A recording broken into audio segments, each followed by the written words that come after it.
السلام علیکم ورحمۃ اللہ وبرکاتہ۔ معزز سامعین و ناظرین،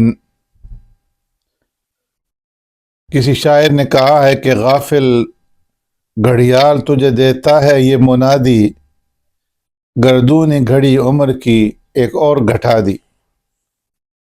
سن ہجری کا ایک سال اور ختم ہو گیا اور محرم جو ہے وہ شروع ہو گیا۔ بچہ جوانی کی جانب اور جوان بڑھاپے کی جانب ایک سال اور کھسک آئے۔ بچے، جوان، بوڑھے، سب سے موت اور قبر ایک سال اور قریب ہو گئی۔ ہم جو برتھ ڈے مناتے ہیں، خوشیاں مناتے ہیں، کس بات کے اوپر ہم خوشیاں منا رہے ہیں جبکہ ہم موت کے قریب ہوتے جا رہے ہیں، قبر کے قریب ہوتے جا رہے ہیں، اور اعمال ہمارے پاس اتنے ہیں نہیں۔ زندے اور مردے سب قیامت اور روز حساب سے بقدر ایک سال کے اور قریب ہو گئے۔ فرصت عمر جو رب العالمین نے عطا فرمائی تھی، اس کی مقدار میں ایک سال اور گھٹ گیا۔ وقت گزر گیا، وقت چلا گیا۔ اس قسم کے فقرے جو آپ دن رات جو ہے وہ سنتے رہتے ہیں اور بولتے رہتے ہیں، کبھی ہم نے یہ بھی سوچا کہ وقت گزر جانے سے کیا مراد ہے، اس سے کیا سمجھ آتی ہے، کیا مفہوم ہوتا ہے، اور یہ وقت جو چلا جاتا ہے تو آخر کہاں جاتا ہے؟ ایک مسلمان کے لیے اس کا جواب کچھ بھی دشوار نہیں ہے۔ اسے شروع سے یہ بتا دیا گیا ہے کہ ہر شے رب العالمین کی طرف واپس جاتی رہتی ہے، بس وقت بھی وہیں جاتا ہے، اور ہر سال، ہر مہینہ، ہر ہفتہ، ہر روز، ہر گھنٹہ، ہر لمحہ قرضے کے وقت کا ہر حصہ وہیں چلا جاتا ہے اور اسی ذخیرہ غیب میں جمع ہوتا چلا جاتا ہے۔ اب جس شے کو مذہب کی زبان میں قیامت اور روز حشر کہا جاتا ہے، اس کی حقیقت بھی یہی ہے کہ وہ گزرے ہوئے وقت کی واپسی اور بازگشت کا وقت ہوگا۔ ہر لمحہ اور ہر دقیقہ جو اس دنیا میں گزر چکا ہے اور جو بطور امانت خزانہ غیب میں جمع ہوتا چلا جا رہا ہے، اس وقت پھر اثر نو باہر لایا جائے گا، اور ہر انسان کا ماضی کا نقش جو ہے اس کی ریل چلا دی جائے گی، اس کی ویڈیو چلا دی جائے گی، اور اس کا ہر حال جو ہے وہ اس کے سامنے نمودار ہو جائے گا، سکرین پر جو ہے وہ آ جائے گا۔ تو ارشاد ہو کہ آپ اس وقت کا سامنا کرنے کو تیار ہیں۔ آج جن چالاکیوں سے ہم دوسروں کا مال اڑا رہے ہیں اور اپنی جن ہوشیاریوں اور دانائیوں کے اوپر آج ہم خوش ہو رہے ہیں، زندہ دل اور رنگین مزاج اور مختلف مجلسوں اور صحبتوں کے اندر آج جو حرکتیں ہم کر رہے ہیں، رات کی اندھیریوں میں ہم جو سیاہ کاریاں کرتے ہیں، اور جن سیاہ کاروں کی ہمیں مہلت مل رہی ہے، دن کی روشنیوں میں آج ہم اپنی دولت اور حکومت کے جو تماشے دیکھ رہے ہیں، اور گھر کی خلوت اور تنہائی میں ہم جو ظلم اور غضبناکی کے نمونے پیش کرتے ہیں، باہر کی جلوت میں آج اپنی جس ریاکاری کی ہم نمائش کر رہے ہیں، تو ان میں سے ایک ایک چیز جو ہے وہ نوٹ ہو رہی ہے، وقت کے رجسٹر میں درج ہو رہی ہے۔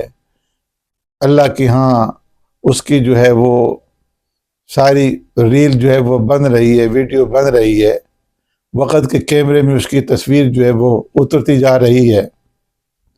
جس وقت یہ رجسٹر کھل کر رہے گا، جس وقت یہ سارا نظارہ ہماری آنکھوں کے سامنے آئے گا تو سوچئے اور غور کیجئے کہ اس وقت ہمارے دل کے اوپر کیا گزرے گی۔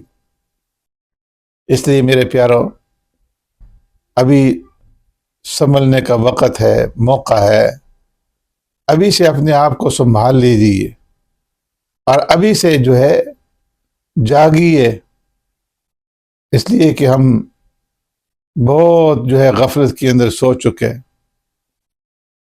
انسان کو زیادہ رونا چاہیے اور کم ہنسنا چاہیے، لیکن ہم ہنستے زیادہ ہیں اور روتے نہیں۔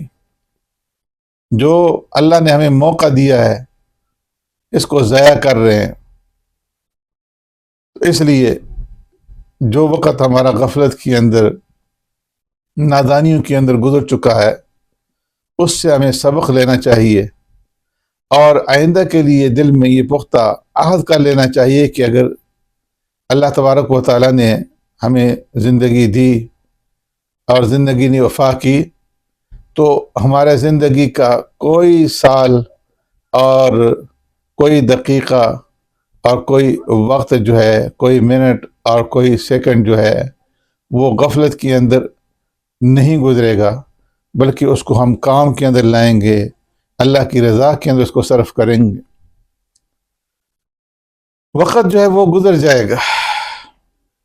ایک بہت ہی طاقتور بادشاہ تھا، اس نے اپنے دربار میں بہت سارے عقل مند اور دانا آدمی جو ہے وزراء اور امراء اور مشیر رکھے ہوئے تھے، جو مختلف مسائل میں اسے مشورہ دیا کرتے تھے۔ ایک دن وہ بادشاہ بہت اداس اور غمگین تھا اور اس کی سمجھ میں نہیں آ رہا تھا کہ اس اداسی کی وجہ کیا ہے۔ تو اس نے اپنی کابینہ میں اپنے ذہین اور اپنے فتین اور اپنے عقل مند وزراء کے سامنے، درباریوں کے سامنے اور حکمرانوں کے سامنے جو دربار میں جمع تھے، اس نے کہا کہ مجھے معلوم نہیں کہ کیا وجہ ہے، لیکن میرا دل چاہتا ہے کہ میرے ایک ہاتھ کی ایک انگلی میں ایک ایسی انگوٹھی ہو کہ جس کے دیکھتے ہی میں اپنی اصلی حالت کے اوپر واپس آ جاؤں۔ اگر میں کسی وجہ سے غمگین ہوں تو انگوٹھی کو دیکھتے ہی میں اپنا غم بھول جاؤں، اور اگر خوشی سے دیوانہ ہو رہا ہوں تو اس انگوٹھی کو دیکھتے ہی اپنی حالت پر قابو پا لوں۔ تو میرے لیے کوئی ایسی انگوٹھی تیار کرو۔ سارے عقل مند ایک جگہ جمع ہوئے اور سر جوڑ کر کے وہ اس مسئلے کا حل تلاش کرنے لگے، اور بالآخر بڑے غور و خوض کے بعد انہوں نے ایک انگوٹھی تیار کی، اور اس انگوٹھی کے اوپر یہ عبارت جو ہے وہ لکھی ہوئی تھی کہ یہ وقت بھی گزر جائے گا۔ تو انسان دو حالتوں میں سے کسی ایک حالت میں ہوتا ہے، یا تو وہ غم اور مصیبت سے دوچار ہوتا ہے، یا وہ خوشی اور راحت سے ہمکنار ہوتا ہے۔ یہ دونوں کیفیتیں انسان کے اوپر اثر انداز ہوتی ہیں، اور اکثر اس مرحلے پر انسان جو ہے خوشی میں بھی یا غم میں بھی اعتدال سے نکل جاتا ہے۔ غم اور مصیبت میں وہ مایوس اور پست ہمت اور احساس کمتری کا شکار ہو جاتا ہے، طبیعت کی جولانی اور ذہن کی جودت جو ہے وہ ماند پڑ جاتی ہے، اور اسی طرح خوشی کے اندر، راحت کے اندر، عیش و مستی کے اندر خود بینی، ناشکری اور خدا فراموشی کی حد میں انسان جو ہے وہ داخل ہو جاتا ہے۔ اگر اس موقع پر انسان اپنے ذہن، اپنے دماغ پر یہ احساس طاری کر لے کہ یہ دونوں کیفیتیں عارضی ہیں اور یہ وقت گزر جانے والا ہے، یہ دنیا اس کے اندر خوشی بھی ہے، اس کے اندر غم بھی ہے، اور دوزخ جو ہے اس کے اندر غم ہی غم ہے، جنت اس کے اندر خوشی ہی خوشی ہے۔ یہ دنیا جو ہے اس کی خوشی بھی عارضی ہے اور اس کا غم بھی عارضی ہے، اور یہ وقت گزر جانے والا ہے۔ یہاں تک کہ میں خود اس دنیا سے گزر جاؤں گا تو یقیناً وہ غم اور خوشی اور مصیبت اور راحت میں اعتدال کی روش جو ہے وہ اختیار کرے گا۔ غم اور مصیبت میں صبر کرے گا اور راحت اور خوشی میں وہ اللہ تبارک و تعالیٰ کا شکر جو ہے وہ بجا لائے گا۔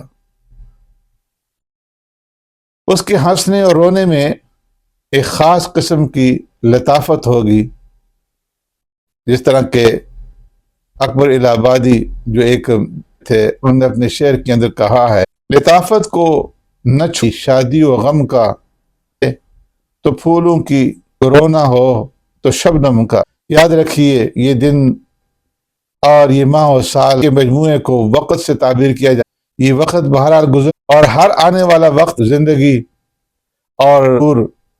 اور موت اور کرتا ہے۔ ہر گزرا لمحہ، ہر گزرتا سال مہینہ جو ہے انسان کو موت کے قریب کر رہا ہے۔ اس لیے تو اس حقیقت کے اوپر کہ ہمارا یہ گزر جائے گا۔ نشہد ان لا الہ الا انت نستغفرک و نتوب الیک۔